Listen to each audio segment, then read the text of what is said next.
Imagine that you are 16 years old. You are deaf in your left ear. You are the youngest of 7 children, and the next eldest sibling, who is older than you, is 11 years older than you are. You didn't have an easy time in school because your teachers thought you asked too many questions. Your father is a very enterprising man, very entrepreneurial, but often has difficulty making ends meet. How would this 16-year-old see the future? What would the tools be that this teenager would use to look out ahead into their life? The precocious young teenager that I'm describing is actually someone that you are familiar with, someone whose name you know, Thomas Alva Edison. Edison left home at the age of 17 to become a telegrapher. He had worked in various odd jobs in his community, earning money, to buy chemicals and chemistry equipment to put in the basement of his home. He created experiments, he conducted experiments, and it's amazing that he didn't blow up his house. Because what he did do often was experiment on location where he worked. And he did this with permission, but sometimes he did cause explosions and fires. And this made him virtually unemployable within 50 miles of his hometown by the time he was 16. So a unique challenge that he had to literally reinvent himself at such a young age. Thomas Edison was born in 1847 before the Civil War and died 84 years later in 1931 during the Great Depression. He lived during one of the most prolific eras of innovation in US history. He received over 1,093 US patents and 1,293 international patents. So here was a man that was not only doing business in the US, but also overseas. He really had a global mindset. As you'll hear shortly, he had many companies both in the US and Europe, and explored Asia as well for many various reasons. I have a long history of invention and innovation in my family. This gentleman that you see here in the lower left, Lewis Miller, is my great-great-grandfather. He had 92 patents and 11 children. So he was a very busy guy. He actually was inducted into the National Inventors Hall of Fame in 2006. He had numerous inventions in the world of agriculture, mostly in reaping and binding. Inventions that helped the efficiency of the American farmer. Tremendously interesting. If you want to go to the Smithsonian, you can see his inventions on display. His 5th child, Robert Miller, was my great-grandfather, and the 7th child you see here in the center, Mina Miller Edison, my great-great-aunt. She married Thomas Edison in 1886, when she was 20 and Edison was 39. His first wife had passed away, leaving Edison with their 3 children. So at age 20, Mina became a stepmother to a 12-year-old, a 10-year-old, and an 8-year-old. So think back to when you were 20 and how different your life would be if you had 3 children. So she really allowed Edison to live his life as a scientist and as a father. She went on to then have 3 more children with Edison, so they had 6 children by the time he died. This gentleman that you see in the upper right is my grandfather. He worked at Pittsburgh Plate Glass and developed the patents for shatterproof glass, or Herculite glass, which came out right after World War II. A tremendously powerful innovation in the world of safety, not only in our workplace, but in the world of transportation. So I grew up with stories of inventors. I grew up with stories of creativity and persistence. What it meant to actually have to sell a patent so that you could generate cash to keep your business going. The challenges of having to lay off employees or close down a business that you didn't want to have to. So this legacy of innovation has lived with me from the time that I was 6 years old, and it has really burned very powerfully in my mind. Several years ago, I decided to look into the successes of Thomas Edison and determine what it was there that we could use in our world today.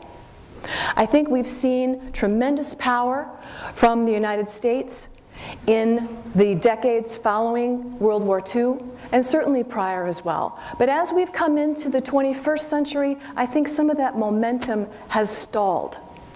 So the goal of this work is really to see what are those timeless things that Edison was using that we can apply in our work lives and in our daily lives today.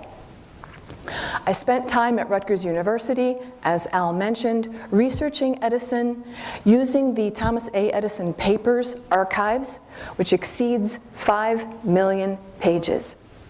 These are Edison's notebooks, his business correspondence, his personal correspondence, patent documents, court testimonies, and more. So through this process, I had a chance to look to see how Edison was thinking. What were the patterns that he was using? What were the things that kept recurring in his thoughts? As a business person, I really looked at this from the standpoint of what is practical? What is practical for us to take away and use in the real world? I wrote a book, Innovate Like Edison, which you see here on the screen. I was very fortunate to co-author this book with Michael Gelb, an expert on genius thinking. And in this book, captured the results of the research, which I call the 5 competencies of innovation. This afternoon, I'll share some of those insights with you. More recently, I published an ebook called Inventing the Future, which is actually a companion to a TED Talk that I just gave a few weeks ago. So you can probably find that online if you'd like. But Inventing the Future looks very specifically at the techniques that Edison used to look ahead years and years and offer us thoughts on how we can do that today. One of the things that startled me as I was doing my research was this very interesting fact. Many of us in grade school in the US learn about the Menlo Park Laboratory. I know that in 6th grade, I learned about it and was fascinated by it, but had not realized that the Menlo Park Lab was the world's first research and development facility. How many of you knew that? Okay, a handful of you. This is really not something that we think about. If Edison had done nothing else, if he had not invented the phonograph, if he had not invented the incandescent electric light and the system of electrical power, if he had not invented the movies, he would have gone down in history for this alone. Because what he was doing at Menlo Park was showing us a process innovation that allowed us to go from idea all the way out to commercial success in multiple industries. This had never been done before. So we go back to Thomas Edison when we think about R&D and we think about the power of what that concept brings to us today. One of the things I also was astounded to learn is that Edison did not do well in school and actually only had 3 months of traditional schooling. His mother was so irritated when one of his teachers described to her that he asked so many questions, she thought his brain was addled. Nancy Edison was a retired school teacher.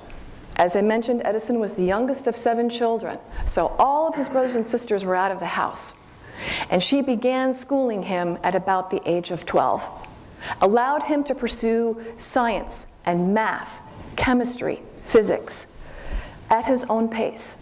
And what he liked to do was to work kinesthetically, He was a kinesthetic learner. He loved to take things apart and put them back together, do experiments in his basement, read about Shakespeare, go see a Shakespearean play. He had to interact with the world while he was learning. This learning style may be familiar to many of you. The kinesthetic learner is a brilliant individual in many ways because they see things in 3D much of the time. But we don't often take this type of learning style into our thinking as teachers and how we communicate in the outer world. Edison went on to found over 150 companies in the US and over a dozen in Europe. By 1910, which was roughly the 40-year mark in his career, the patents and industries that he had established were valued at $6.7 billion. That's in 1910 dollars. Anybody want to venture a guess as to what that might be worth now? I'm sorry? He lost it all. He regained much of it, although he spent much of it too. $100 billion. If we were to look at the value of his inventions as of 1910 and bring that forward, if we were to take the ripple effect of the industries and the patents that he developed, the figure would exceed $1 trillion. So Edison has a lot to teach us about creating value. Not just inventing, but also creating markets.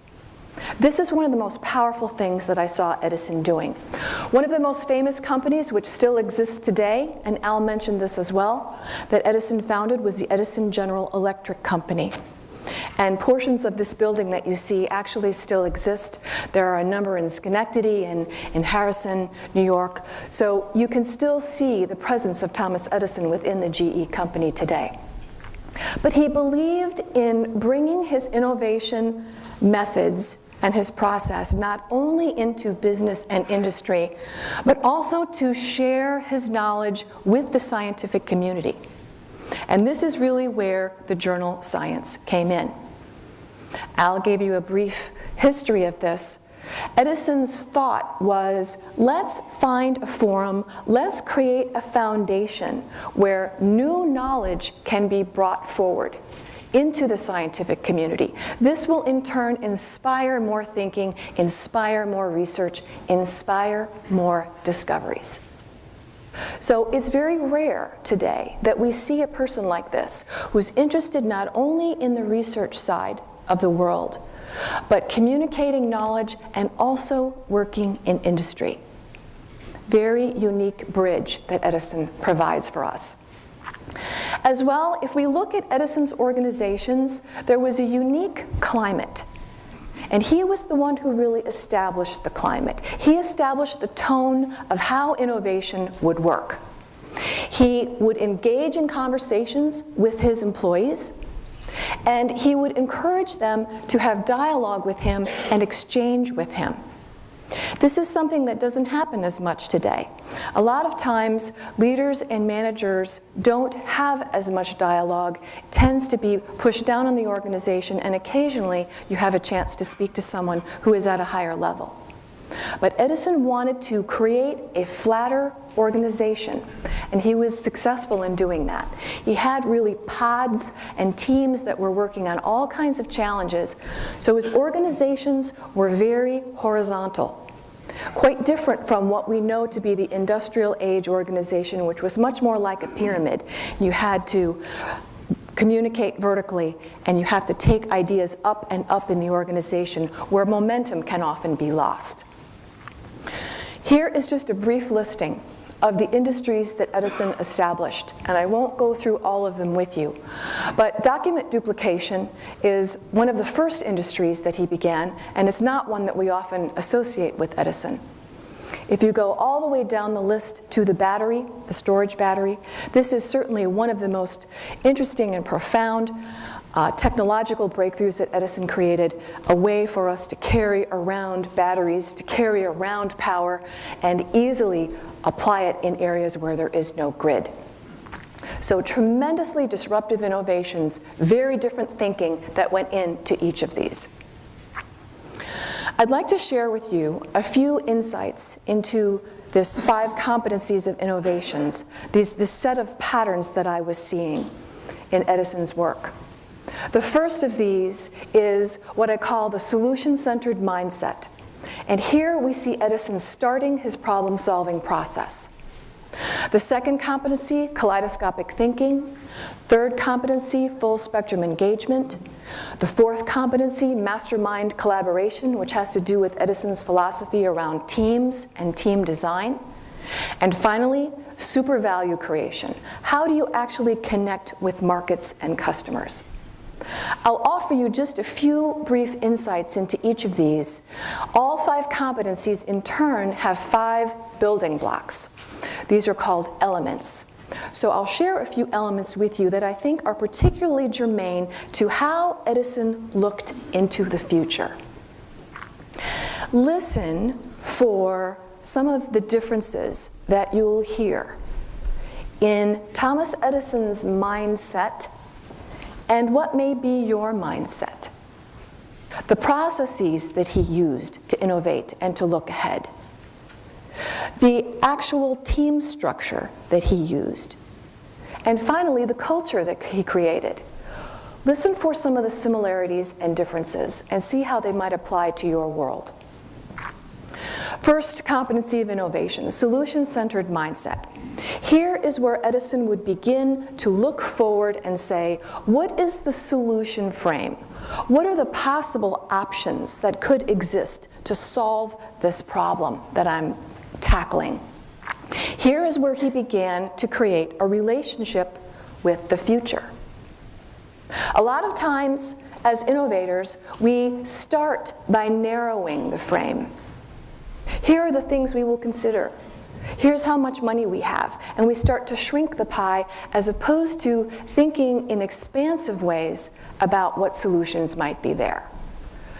One of the first things that Edison would do was to read in the areas of endeavor that he was tackling. He would look to see if there were other patents, if there were papers, if there were journal entries and articles, perhaps from the Royal Academy of Science, or other scientists in the community.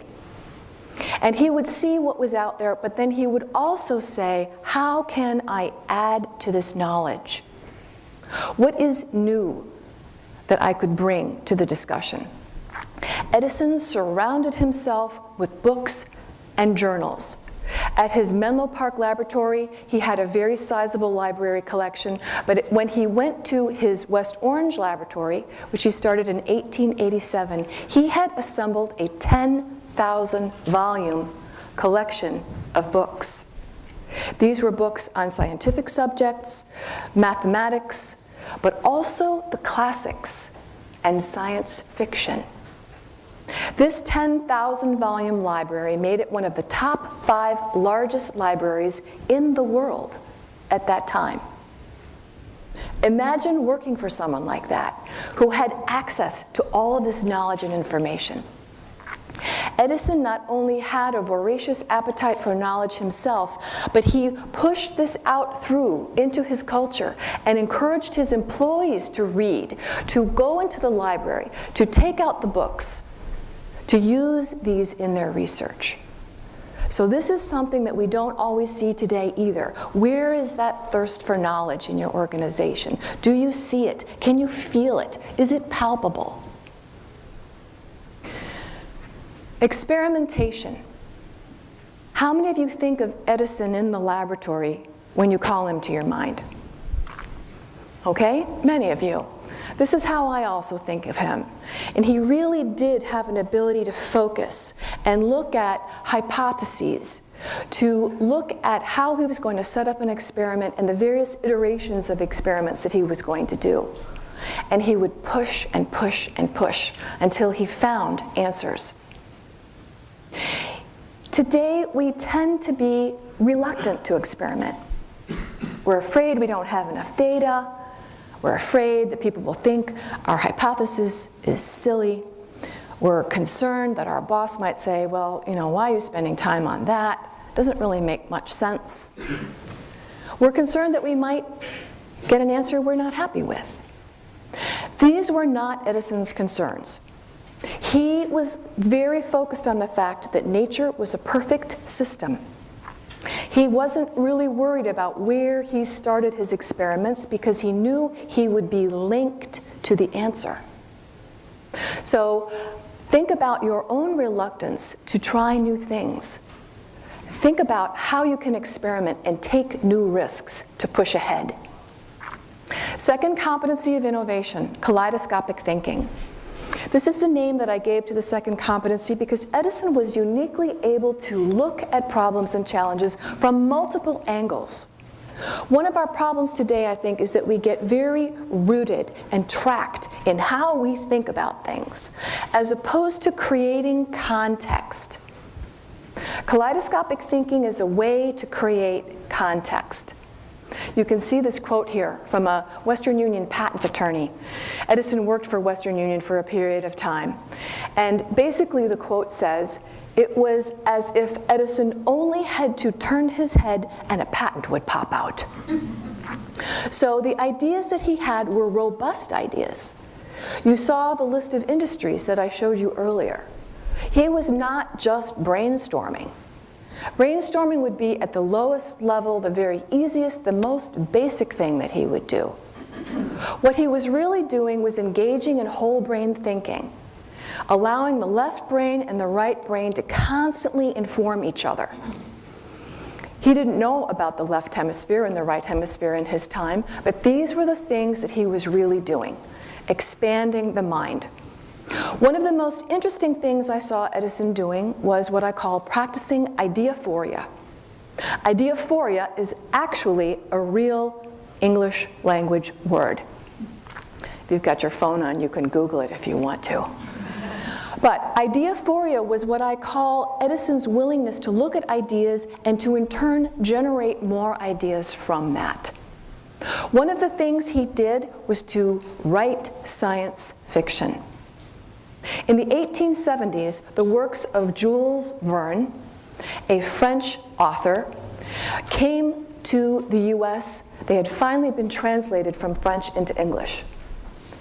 Edison was captivated by the worlds that Jules Verne created in his novels, 20,000 Leagues Under the Sea, Journey to the Center of the Earth, Mysterious Island. And he thought, this is a fabulous way to push out the boundaries of my thinking, to ensure that I'm not getting too tracked and too concentrated in one style of thinking. So in Edison's notebooks, there are science fiction stories. They build and create worlds underneath the ocean, worlds where there's telepathic communication, aerial navigation, space travel, photography in total darkness, vaccinations, high-speed trains. Does any of this sound familiar? All of these things came to be in the last several decades, but they did not exist in Edison's time. So he was actually seeing ahead through his science fiction work and used this as a way to propel his inventions. And we can see this particularly in the movies and the battery. Expressing ideas visually. This is one of the most powerful things that I saw Edison doing, which is really drawing his ideas on paper. I know I tend to be a more verbal person. I tend to like to write things and express things in writing. But what Edison did was to express ideas in his drawings and visually. He had lots of people from many different countries working in his laboratory. Not everybody spoke the same language. So drawings were not only a way for him to capture his ideas and protect his intellectual property, but also to share these images with others. Have people prototype from the drawings. Ask people to say, what do you think is missing from this? It was a way of engaging people in dialogue in a very non-threatening way. So think of how you could use drawings and images. You can see these aren't particularly gorgeous and professional. These are scrawls. but they captured the essence of the idea itself. Very crucial in the world of the innovator. Full spectrum engagement, third competency of innovation. I wanted to know how a man who had 6 children, thousands of employees, over 150 companies, lots of patents, lawsuits, no Zantac, no Prozac, no ATM machines, no credit cards, no late night pizza. How did this guy not have a nervous breakdown? It really comes in the third competency, where we start to see the fluidity with which Edison was working. He was able to navigate opposites very effectively. He didn't go into a lot of drama when things didn't go well.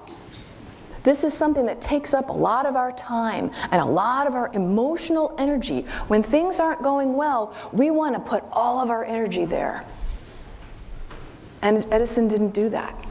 And he was able to create within his culture sort of a level-headedness, a way of looking at things, again, from multiple angles, multiple contexts. These insights also were shared by this gentleman you see here, George Lathrop. George Parsons Lathrop was his full name. He was a writer for the Atlantic Monthly. And George had a chance to shadow Edison for 10 days. What would you give to do that? Work with him in the laboratory, go home with him at dinner time. Hear what he was talking about, see what he was working on. And this is what he said, that Edison was able to do everything with the least amount of friction. He was able to navigate fluidly and easily. He would move from one subject of discussion to the next and not get too upset.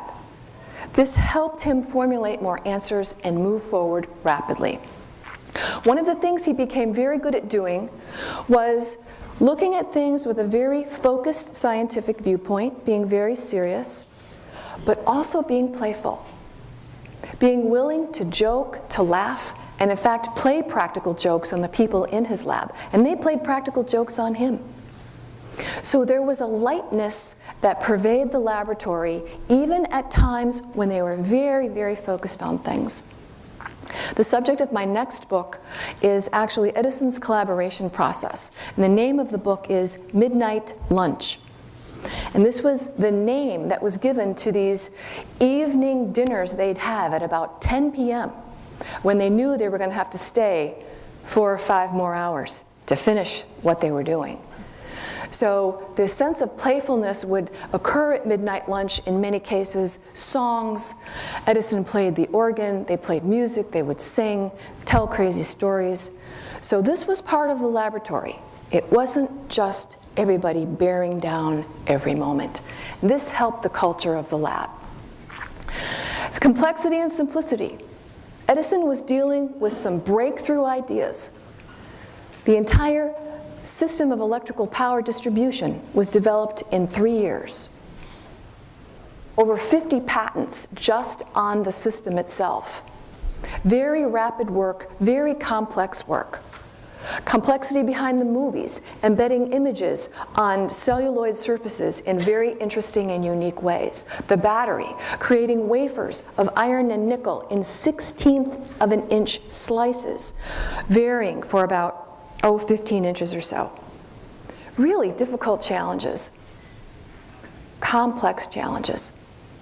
But what Edison was able to do and what he taught his key people to do was to also communicate these things in simple language, in lay terms, tell stories about them, create engagement in his audience. This is how he got funding from angel investors, venture capitalists, bankers. He was able to talk to the media. He was able to speak to other scientists, economists, people from any walk of life. So navigating these opposites of being able to think in complex ways, know all the equations and the acronyms, but also convey some of this in simple language was crucial to his success and crucial to his ability to talk about the future. Fourth competency of innovation, mastermind collaboration. Here is where we start to move from what Edison was able to do with individuals on a one-on-one basis, or what he was able to do on a one-on-one basis, and put it into a team environment. Very crucial to Edison's success was his ability to bring multiple disciplines together on a single team. He believed in small teams, generally 2 to 8 people. And management science tells us today that this is an optimal size when you're discovering things and when you want to have rapid communication and exchange. And as well, troubleshooting. By having diverse perspectives within a small group, you can troubleshoot more issues sooner rather than later. Edison liked having different disciplines side by side as well so that they would not get tracked and all use the same language for everything. So the engineers, the mathematicians, the physicists would all work together. And this is something that created exceptional exchange and very rich dialogue. So you could talk about breakthrough ideas. People weren't specifically wedded to a particular discipline and allowed them to move more rapidly. Part of what Edison's culture also encouraged was debate. A lot of times we look at team discussion and we get very concerned when people don't agree. And in the US, it's possible for us to have dialogue, it's possible for us to disagree, and sometimes it gets a little upsetting. But what Edison wanted to focus on was constructive dialogue, constructive debate. And in some of the research that I'm doing now, I've learned from several experts on team communication that if you do not have debate, the chances that you have a high-performing team are lower. So with debate, you are actually making constructive progress, even if it may not feel that way. So looking at multiple perspectives is very valuable. Was in his day, and it is in ours. So think about how debate happens in your organization. Who are you able to challenge? Edison allowed people to actually come into his office and debate him. He would offer lectures at West Orange, open lectures like what we might have at a lunch and learn type of idea. And people would debate him in that open forum as well. So not everybody agreed. Some interesting discussions there in the world of Edison's employees and their engagement. Fifth competency of innovation, supervalue creation. Here's where we see Edison begin to engage with customers and markets. All of these things that I've described to you really provide a foundation for how he looked at the world, how he innovated, and how he wanted to be pushing the boundaries as much as possible. So in supervalue creation, we see a unique definition of innovation coming forward. And this is what my co-author and I felt Edison would use as his definition were he to have actually scribed it in his notebooks. Creating and delivering new customer value in the marketplace. So although Edison loved basic research and conducted extensive basic research, both at Menlo Park and at the West Orange Laboratory, he wanted to create a context for his work that allowed for commercial engagement, that allowed for those ideas to find their way into a practical application. So creating and delivering new customer value was crucial to Edison's thinking. One of the processes that I saw Edison using helped him push the boundaries out into the future in a way that I found unusual and really quite different from anything that I had been exposed to up to that time. You can see the 5-step process here, and I'll outline it very briefly in a story. In the early 1860s, after the Civil War had ended, Edison was noticing that the insurance industry was growing very rapidly. He saw trends that showed a lot of economic prosperity and a lot of money flowing to insurance companies, much of it from the US government, which was rebuilding the American South after the war. New office buildings, new homes, new municipal buildings. So Edison, who wanted to build his own laboratory, said, wow, there might be an opportunity here. Let me go see if I can learn more about what these insurance folks are doing. So he saw this upward trend. He went and actually visited several insurance groups and saw agents at work and clerks at work, writing and writing and writing and writing for hours at a time, insurance clauses and paragraphs that went on for pages and pages. And he thought, oh my gosh, if I could only spare these people a little writing time, they could sell even more. So he was looking and said, you know, there's a gap here. There's a gap in how they're operating and how they could operate. What can I do to bridge that? So he began looking at the things that he was able to do.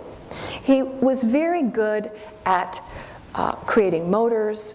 He was good at putting small mechanical items together. And he said, you know what? I bet that I could make an electric pen that would allow these insurance agents to write just as they do. But I also know a lot about Morse code and telegraphy. I know how to make perfect perforations in paper. What if I created this electrified pen and set it up with some kind of ink system, almost like a stenciling system? So someone could write on the page, create the perforations, use an ink roller to press the ink down through the perforations in the paper, lift off the top sheet, and have a copy. So that's what he began experimenting with. Looking at the things he knew how to do, applying them to the circumstance in a unique way, and then testing it. Through this process, Edison developed the Edison electric pen and press, and it became version 1.0 of document duplication. He sold many of these systems, had 3 patents on it, earned a great deal of money for it, sold the patents a few years later to the Western Electric Company, and then invented the Edison mimeograph machine. Anybody remember mimeograph worksheets from grade school? The purple ink that we would have on worksheets came from Thomas Alva Edison. And he then sold that technology as well. So no one had thought about copying things. No one had thought about duplicating. No one had looked into the future to say, will we be writing forever, for hours? This is how he would look at problems and push out the boundaries into what existed today into what could exist. Also part of Edison's approach was looking at the business structure itself.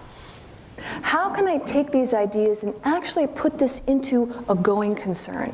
How can I create a company around these ideas that can make money, that will have customers and prospects, that will have an audience that I can sell to? Business models represented for Edison a very profound part of his thinking about markets. And in Innovate Like Edison, I actually talk about the 6 different business models that Edison used. Really extraordinary. Menlo Park was one business model, the world of R&D. Selling electricity through central power stations. Very different business model. The movies. Creating movies and then distributing them and licensing them. Making motion picture cameras and motion picture projectors. Selling phonographs through licensed operators. Very, very different business models, all of these. And today, we often overlook this as an innovation structure. How can we use the way that we actually go to market, the way we actually reach people, as a way of differentiating our products and services? We can look at eBay. We can look at Netflix. The internet allows us so much unique opportunity to create new business models. And often we don't look at that as part of our innovation discussions. The 5 competencies of innovation give us a unique context in which we can think about innovation. The solution-centered mindset creating a relationship with the future, looking at a broad set of solution options, reading and sharing knowledge, looking and seeking for new knowledge, kaleidoscopic thinking, using whole brain work, looking at visuals, creating fantastical stories, and more to push out the boundaries of how we're thinking. Third competency, full spectrum engagement, learning to navigate opposites, creating a more level head, creating a way to actually not get so sucked in to one end of the spectrum or the other, but to stay steady and on course. Fourth competency, mastermind collaboration, bringing together nimble teams of people from multiple disciplines to begin to create new ideas and troubleshoot solutions. And the fifth competency, supervalue creation. How do we actually reach markets and customers in a new way? How can we test things in a fashion that is disruptive and different and causes people to change the way they're thinking and behaving? Edison's mindset, his processes, the way he put teams together, the way he organized his company and communicated with his employees, all contributed to his innovation success and offer us models that we can use today. This is an extraordinary heritage. It's a heritage that we all share. Really, Edison was a global thinker. He had global impact. Now, all of us can innovate like Edison. Thank you so much.